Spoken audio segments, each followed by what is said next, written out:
Vamos lá então receber o Padre Lucas Emanuel? É pra já! Com muita alegria então a gente recebe a presença do missionário redentorista, Padre Lucas. Bom dia! Bom dia, José. Sua Como bênção. É que vai? Deus abençoe. O senhor está bem? Tudo bem, graças a Deus. Graças a Deus. Por favor, Padre, fique à vontade. É isso, né? Estamos caminhando para o final do ano litúrgico. Esse ano a gente viveu o ano que a gente chama de B, né, Padre? Com evangelhos temáticos esse ano. Então, ano que vem, ano C. E assim, é como, na realidade, um mapa, né? Para a gente alcançar o tesouro que é o céu. Se a gente seguir tudo o que a palavra nos diz, a gente ganha esse presente, né, Padre? Com certeza, né? O caminho está dado. É boa. As dicas estão dadas, né? Então, esse mapa só tem um destino, é o tesouro, como você disse, o tesouro do céu. E Jesus sempre com a sua maneira didática, pedagógica, carinhosa, amiga, né? De estar apontando os caminhos para a gente e mostrando, olha, vem por aqui que eu acho que é melhor. Que bom que esse amigo, né, que nos indica o caminho, né? E a gente quer, junto com o Padre Lucas e junto com você de casa, pedir que o Espírito Santo nos ilumine para que o nosso coração, assim como o coração de Maria, esteja aberto para acolher a palavra de Deus. Rezemos, invocando o Espírito Santo. Vinde, Espírito Santo, enchei os corações dos vossos fiéis e acendei neles o fogo do vosso amor. Enviai o vosso Espírito e tudo será criado, e renovareis a face da terra. Oremos. Ó Deus, que instruíste os corações dos vossos fiéis, com a luz do Espírito Santo, fazei que apreciemos retamente todas as coisas, segundo o mesmo Espírito, e gozemos sempre da sua consolação, por Cristo Senhor nosso. Amém.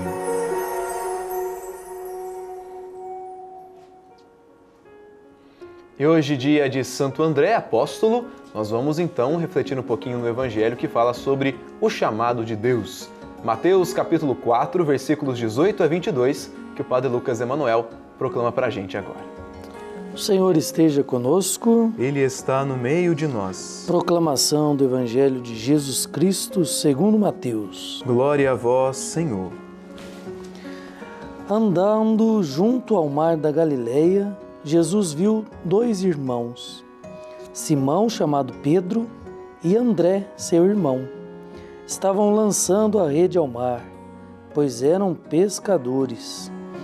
Jesus disse-lhes: Segui-me e vos farei pescadores de homens. Eles deixaram logo suas redes e o seguiram. Mais adiante viu outros dois irmãos, Tiago, filho de Zebedeu, e João, seu irmão. Estavam na barca com seu pai Zebedeu, consertando as redes. Jesus os chamou. Eles logo deixaram a barca e o pai e o seguiram. Palavra da salvação. Glória a vós, Senhor. Que as palavras do Santo Evangelho perdoem os nossos pecados. Amém. Padre Lucas, conta pra gente um pouquinho mais do que esse Evangelho tem reservado para nós no dia que a gente celebra o apóstolo Santo André. Olha, José, o Evangelho que nós lemos hoje é bem simples, né? A gente só viu aqui que Jesus passou, chamou os discípulos. Mas o chamado de Deus é assim, é muito simples. E muitas vezes nós demoramos para entender, né? Só que Jesus, ele olha com carinho para cada um de nós. Todos nós temos um chamado. Somos chamados, primeiro, a ser. E aí é sendo que nós vamos realizar as suas obras. Jesus não mudou a profissão desses homens, né? Ele chamou os pescadores e disse: vocês serão pescadores de homens. Jesus simplesmente amplia a missão daqueles pescadores que não vão ficar lá só no mar, no lago, só esperando o peixe vir ao seu anzol, mas agora como pescadores de homens, eles irão até estes homens, estes peixes, né? O chamado de Deus é sempre um pouco para além. É um chamado a que a gente às vezes se despoje de nós mesmos, mas para aventurar-se com a missão de Jesus. E não é para não fazer coisas que nós não sabemos, mas é para aprimorar aquilo que nós já somos, já temos, né? Então, a missão que Deus dá, o chamado que Deus nos dá, é simplesmente para que a gente nos conheça melhor e saibamos, né, da nossa capacidade. Então, Deus não dá a missão maior do que a força que nós temos.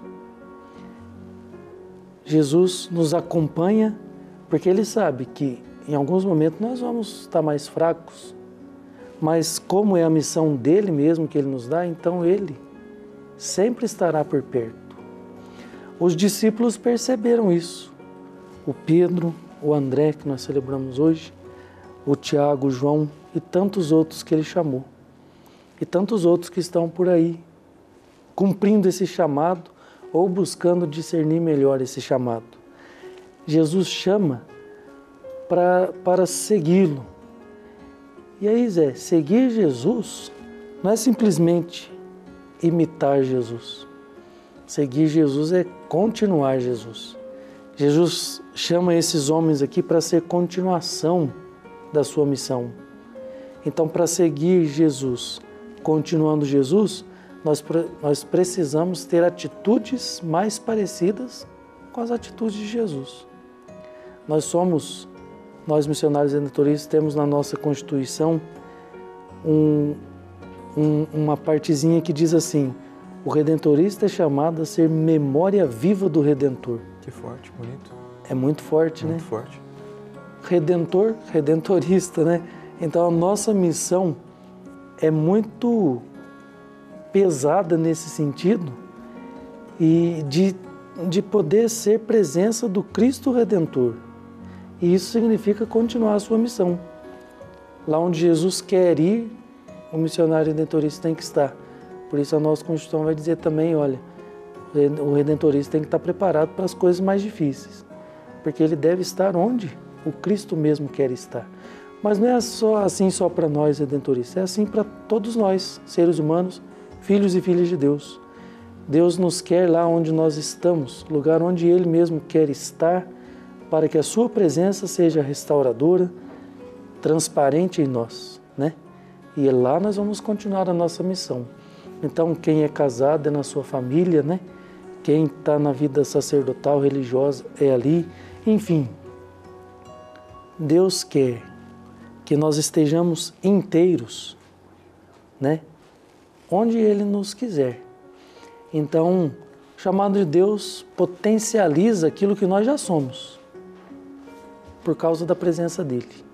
E Ele está nos convidando para ajudá-lo em sua missão. Por isso, seguir Jesus não é imitar, é continuar. E aí o Padre Zezinho nos ajuda, né? Como que nós vamos continuar Jesus? Amando como Ele amou, sentindo como Ele sentiu, enfim. É a presença de Jesus que quer ser continuada no mundo. Por isso Ele lança esse chamado com muito carinho aos discípulos lá no tempo dele, mas que depois também continuou fazendo ressoar esse chamado em tantos corações pelo mundo afora, até os dias de hoje e até depois de nós, né? Com certeza. Aquilo que a gente diz, às vezes a gente tem um olhar para o atual momento da igreja, espalhado pelo mundo, principalmente na Europa, né? A gente diz, falta vocação. Acho que Deus não deixou de chamar, o difícil é a resposta, né? A gente vê muitos lugares com problemas de falta de irmãs religiosas. Eu tive agora na transmissão no Rio de Janeiro, Nossa Senhora das Graças, né? Das Irmãs da Caridade, São Vicente de Paulo. E a irmã dizia, a priora da congregação, nossa, são muitas irmãs idosas, mas não é que falta vocação, mas às vezes é o sim, né? É esse chamado que às vezes não está sendo respondido. Ô padre, por favor. Não, só completando o que você disse, às vezes a gente sente essa falta, né? Não que Deus não esteja chamando, mas Jesus mesmo disse no Evangelho que a messe é grande, os trabalhadores são poucos. Então Jesus pede, rezem pelas vocações. Ele não diz essas palavras, né? Mas ele diz, Sim, peçam para que o Senhor mande mais operários para a colheita. Aquela frase bonita, né? Darei-vos pastores segundo o meu coração. Então, frase de Jesus. Exatamente. E a gente tem que pedir. Nós precisamos, enquanto igreja, isso, sabe, enquanto comunidade, se a gente puder incentivar isso, uma prece vocacional, nem que seja uma Ave Maria pelas vocações ali depois, no final da missa, depois da comunhão, né? Ou mesmo na sua casa aí, ó, uma Ave Maria pelas vocações, para aqueles que já estão dando sua resposta, para aqueles que estão buscando, né? É importante rezar pelas vocações. Foi pedido de Jesus. E se a gente reza, aparece, né? A gente que trabalha com as vocações, a gente vê isso. A gente vê isso, a gente reza e tem que confiar, porque claro. Ele manda sim. Então, confiança, oração, para que a nossa missão seja fortalecida sempre mais. Ô Padre, é interessante porque todos eles aqui estavam trabalhando, né? Como é bonito isso, como Jesus nos chama pelo ordinário da nossa vida. O senhor disse muito bem, né? E ele não vai pedir para a gente fazer aquilo extraordinário que a gente não sabe fazer, mas naquilo que a gente já sabe vai capacitar a gente ainda mais. Às vezes quem nos assiste fala assim, mas será que eu tenho capacidade, né, de seguir esse chamado? Não só o religioso, né, o sacerdotal, mas no sentido assim de fazer alguma coisa na igreja. A gente terminou há pouco o ano do laicato, no domingo passado. Deus nos dá essa capacidade, né? E como a igreja precisa de pessoas que estejam à disposição para servir, não é? Com certeza, a gente tem que se sentir capaz, porque se alguém te pede alguma coisa, não é assim, não é aquela pessoa simplesmente que está...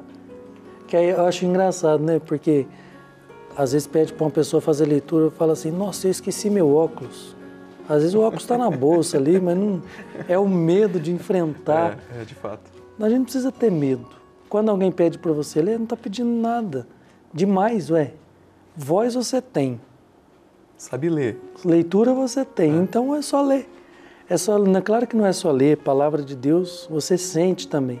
Então pediu para você ler, não, então peraí, me dá lá o texto para mim ver rapidinho. Uma estudada. Para mim dar uma estudada no texto. Claro. E aí sim você lê com tranquilidade. É claro que chegar na hora ali, qualquer um de nós, chegar na hora para ler alguma coisa, a gente se atrapalha também, né? Uma carta de Tessalonicenses, lá umas palavras complicadas dessas, circuncisão, né? Enfim. Existem palavras aí que... uns trava-língua, né? Trava-língua. Mas a gente não tem que se sentir incapaz. A gente tem que nos superar, sabe? A vida é isso, uma superação a cada dia, né? É isso que vai nos enriquecendo como pessoa. Se você aceita os desafios, você cresce, né? Perfeito. O desafio está aí para isso mesmo, para ajudar a gente a crescer. Então não tenha medo não, né? Olha, quando eu comecei a sentir o meu chamado vocacional, eu falava assim, mas ser padre, eu era tão tímido. Como é que eu vou falar para um monte de gente, né? Mas Deus tem o seu jeito. Perfeito. Aí Ele conduz a vida da gente, né? Então a gente pode até não se achar capaz, mas se Deus pede, Ele ajuda, né? Se Deus chama, Ele acompanha. Então a gente tem que confiar no chamado de Deus. Foi isso que André fez, né? E o André é um discípulo interessante, porque ele sempre está no meio das coisas, né? Ele não está nos extremos como está o Pedro e o João, mas ele está na intermediária ali, fazendo meio de campo, né? Foi ele que falou, olha, tem um menininho ali que tem 5 pães e 2 peixes. De fato. O Pedro já tinha falado, e agora, o que nós vamos fazer? Né? Então ele está na intermediária, ele é observador, né? Ele está ali. Mas isso tudo para quê? Para abrir caminhos para que a missão de Jesus continue acontecendo. A gente sempre traz um destaque da Palavra de Deus. Vamos ver então aquilo que mais nos chamou a atenção nesta palavra do Evangelho. E você pode fazer o mesmo também aí na sua Bíblia, destacando. Jesus disse a ele, segue-me e eu farei de vós pescadores de homens. Está no versículo 19 desse capítulo 4 do Evangelho de São Mateus, a vocação dos apóstolos. Padre Lucas Emanuel, palavra proclamada, estudada, partilhada e que se transforma em oração também. Reze por nós, por favor. Vamos então, neste dia de Santo André, trazer para o nosso coração essa sensibilidade de escutar o chamado que Deus faz a cada um de nós. Deus nos chama, acima de tudo, para nos fazer feliz. Dizer sim à vocação é dizer sim à sua própria felicidade. Diz Santo Afonso que vocação acertada é vida feliz. Esse é o projeto de Deus, evangelizar com sorrisos. E esses sorrisos são gratuitos quando nós entendemos a sua mensagem de fé e de amor. Que pela intercessão da nossa querida mãezinha, Senhora Aparecida, o Senhor cada vez mais sensibilize o nosso coração com a graça de seu Espírito Santo, para que nós estejamos atentos aos sinais dele que nos chama e nos envia para continuar a sua própria missão. Que assim nosso coração possa se unir cada vez mais ao coração de Maria e de Jesus, para com ele continuarmos a construção do seu reino entre nós. Amém. Amém. Padre Lucas, foi excelente, que partilha maravilhosa, Deus lhe pague. Valeu, Bom Zé. final de semana. Obrigado para você também. Coisa boa. Padre Lucas Emanuel refletindo com a gente a palavra de Deus, a nossa gratidão a Ele. E toda quinta e sexta-feira o Bem-vindo Romeiro faz esse momento tão importante e sagrado que é meditar o Evangelho do dia.